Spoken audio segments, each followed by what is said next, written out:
Giulia তুফানা এমন একজন মানুষ যে শত শত খুন করার পরেও যাকে হিরো ভাবা হয়। যারা তার কাজকর্মকে সমর্থন করেছে তারা কোনো না কোনোভাবে তার এই খুনের সাথে জড়িত হওয়ার ঘটনাগুলোকে যুক্তি দিয়ে মেনে নিয়েছে। যে বিখ্যাত বিষ এর প্রস্তুতকারক হিসেবে তিনি পরিচিত সেই বিষ হলো একুয়া তুফানা। গিউলিয়া তুফানা নামেই যার নামকরণ, এবং এই বিষ এতটাই ভয়ঙ্কর ছিল যে মৃত্যুর পর মৃতদেহের ময়নাতদন্তেও সেই বিষের উপস্থিতি ধরা পড়ত না। এই বিষ তিনি মেকআপ পাউডার নামে বিক্রি করতেন। আর এই হত্যাকাণ্ডের জন্য তার নাম রাশিয়ান সিরিয়াল কিলার দারিয়া সাল্টিকোভা ও হাঙ্গেরিয়ান সিরিয়াল কিলার এলিজাবেথ ব্যাথরির পাশাপাশি রাখা হয়। দারিয়া সাল্টিকোভা করেছিলেন 100-এর অধিক খুন, আর এলিজাবেথ ব্যাথরি করেছিলেন 650-এর অধিক। দারিয়া সাল্টিকোভা এবং এলিজাবেথ ব্যাথরি খুনের জন্য সম্পদ ও ক্ষমতার প্রয়োজন হলেও গিউলিয়া তুফানা এর কোনোটি ছাড়াই এতগুলো হত্যাকাণ্ড ঘটিয়েছেন।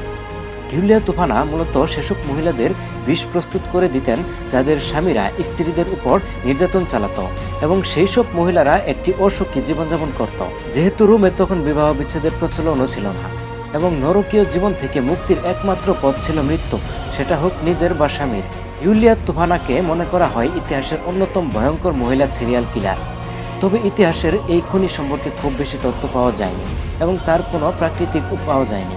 যতটুকু জানা যায়, তুফানা 1620 সালে ইটালির দক্ষিণাঞ্চলে পালেরোমো শহরে জন্মগ্রহণ করেন এবং মৃত্যুবরণ করেন 1659 সালে। তার একটি মেয়ে আছে জানা যায়, যদিও এর বেশি সেই মেয়ে সম্পর্কে আর কিছু জানা যায়নি। সেই সময়ে বিভিন্ন বিষ এবং বিষজাতীয় দ্রব্যের প্রয়োগ ছিল খুব সাধারণ ঘটনা, এবং অনেকেই ছিলেন যারা একে পেশা হিসেবে নিতেন। গিউলিয়া তুফানার মাও একজন বিষ বিক্রেতা ছিলেন। গিউলিয়া তুফানা তার পরিবারের একমাত্র ব্যক্তি ছিলেন যিনি বিষ তৈরি করে মানুষ হত্যা করতেন। তার মাও বিষ প্রস্তুত করতে পারতেন। তার মা তুফানিয়া দি আদামোকে 1633 সালে ইটালির সিসিলির পার্লামেন্টে তার স্বামীকে হত্যার অভিযোগে মৃত্যুদণ্ড দেওয়া হয়েছিল। অনেক নারী তুফানার কাছে আসতেন এবং দারিদ্রতা সহ বিভিন্ন ভয়ঙ্কর নির্যাতনের কথা বর্ণনা করতেন, যা ঘরের ভেতরেই তাদের উপর করা হতো। তুফানা তাদের সাহায্য করতে চাইতেন এবং স্বামী সহ পারিবারিক এসব নির্যাতনের হাত থেকে রক্ষা করার জন্য বিধবা হওয়ার মাধ্যমে তাদের মুক্ত করতে চাইতেন। তিনি ইটালির দক্ষিণ দিকে বিভিন্ন প্রসাধন সামগ্রী ব্যবসা শুরু করলেন। তার সবচেয়ে জনপ্রিয় দ্রব্য ছিল একুয়া তুফানা নামক বিষ, যা তিনি পাউডার মেকআপ হিসেবে বিক্রি করতেন। কিন্তু প্রকৃতপক্ষে একুয়া তুফানা কোনো মেকআপ সামগ্রী ছিল না। এটি ছিল আর্সেনিক লেড এবং বেলেডোনার এক মিশ্রণ। আলাদাভাবে এই তিনটি একটি ভয়ানক বিষ। তবে এই তিনটি বিষের মিশ্রণে তৈরি নতুন বিষ এর ধারণা তুফানার মাথায় এসেছিল নাকি তার মা তুফানিয়ার মাথায় এসেছিল তা জানা যায়নি। একুয়া তুফানা এতটাই ভয়ঙ্কর বিষ ছিল যে এর 4 ফুটাই যথেষ্ট ছিল একজন মানুষের মৃত্যুর জন্য। তুফানার পরিকল্পনাই ছিল দারিদ্র মহিলারাও যেন এই বিষ ক্রয় করতে পারে। সেইভাবেই তৈরি এবং বাজারজাত করা হয় যেন সব শ্রেণীর মহিলারা এটা কিনতে পারেন এবং এতে ব্যবসাও হবে লাভজনক।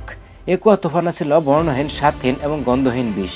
একটি ছোট বোতলে করে একুয়া তুফানা বিক্রি হতো এবং বোতলের গায়ে সেন্ট নিকোলাস এর ছবি থাকতো। এই বোতল শোভা পেত অনেক নারীর ড্রেসিং টেবিলে অন্যান্য প্রসাধনী সামগ্রীর সাথে।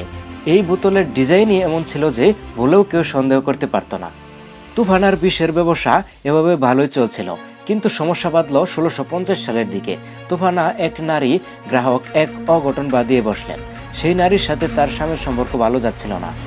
একদিন সেই নারী তুফানার কাছ থেকে একুয়া তুফানার একটি বোতল নিয়ে যান এবং স্বামীর জন্য তৈরিকৃত স্যুপে মিশিয়ে দেন। কিন্তু শেষ মুহূর্তে ওই মহিলার মন পাল্টে যায় এবং সে তার স্বামীর হাত থেকে স্যুপ এর বাটি কেড়ে নেয়। ওই মহিলার স্বামী এতে সন্দেহ হয় এবং সে তাকে জেরা করতে শুরু করে। এক পর্যায়ে সেই মহিলা তুফানা এবং তার বিষ এর কথা সব বলে দেয়। পরে তার স্বামী এই খবর কর্তৃপক্ষকে অবহিত করে। সুন্দরী তুফানা ছিলেন অনেক জনপ্রিয়। তার জনপ্রিয়তার কারণে তাকে গ্রেফতার করা সম্ভব হয়নি। এরপর তুফানা এক চার্চের কাছে আশ্রয়ের জন্য আবেদন করেন এবং চার্চ তার আবেদন মঞ্জুর করে। এরই মধ্যে এক গুজব ছড়িয়ে পড়ে যে তুফানা রুম এবং আশেপাশের এলাকায় পানিতে তার তৈরিকৃত বিষ একুয়া তুফানা বিষ মিশিয়ে দিয়েছেন। এই গুজবের পর পুলিশ আবার নড়ে চড়ে বসে এবং জোর করে চার্চ থেকে তুফানাকে জিজ্ঞাসাবাদের জন্য ধরে নিয়ে যায়। পুলিশের জিজ্ঞাসাবাদ এবং বিভিন্ন টর্চারের পর তুফানা স্বীকার করে তার তৈরিকৃত বিষে শুধু রুমেই 1633 থেকে 1651 সালের মাঝে প্রায় 600 জন মানুষ মারা গিয়েছিল। 1659 সালে তুফানাকে তার মেয়ে এবং তাদের 3 জন গৃহপরিচালিকা সহ দোষী সাব্যস্ত করে রায় দেওয়া হয়। সে বছরই তুফানা সহ তার মেয়ে এবং সাহায্যকারীদের মৃত্যুদণ্ড কার্যকর করা হয়। এভাবেই শেষ হয় গিউলিয়া তুফানা নামক এক নারী ঘাতকের গল্প।